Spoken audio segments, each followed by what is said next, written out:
দুপুরের খাবারটা শেষ করে শরীরটা যখন ক্লান্তিতে ভেঙে আসছিল, তখন সবাই খুঁজছিল একটুখানি বিশ্রামের। আর আমি কিন্তু তখন দমে যাওয়ার পাত্রী নই। ক্লান্তি একদিকে আর আমার কাজের প্রতি ভালোবাসা অন্যদিকে। অজ্ঞতা বিশ্রামকে বিদায় জানিয়ে তৈরি করে নিলাম নিজেকে।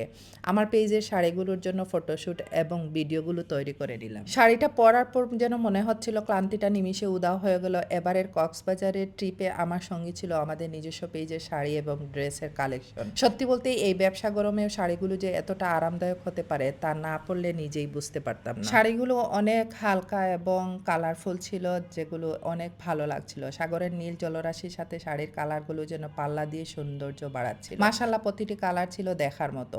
বরাবরের মতোই আমরা চেষ্টা করেছি একদম রিজনেবল প্রাইসের মধ্যেই সেরা কোয়ালিটি দিতে। ক্লান্ত শরীর নিয়ে ফটোশ্যুট আর ভিডিও করাটা কষ্টকর হলেও যখন রেজাল্টটা দেখলাম সব সার্থক মনে হলো।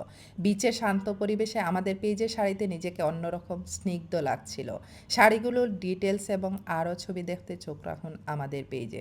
খুব শীঘ্রই আসছে সব সুন্দর সুন্দর কালেকশন। কক্সবাজার ইনানি বিচের একদম নির্জন নীরবতা কাটিয়ে উঠুক আমাদের পেজের শাড়ি এবং ড্রেসগুলো। আমার মতো যারা কালারফুল পরতে পছন্দ করে এবং কক্সবাজারে গিয়ে কালারফুল ছবি ভিডিও করতে পছন্দ করো, তাদের জন্য আমার পেজ বলবো আমি বেস্ট। তো নিজের প্রশংসা নিজেই করে ফেললাম। মাশাআল্লাহ, সবাইকে আগাম অভিনন্দন জানিয়ে পেজের জন্য শুভকামনা জানিয়ে বিদায় নিলাম।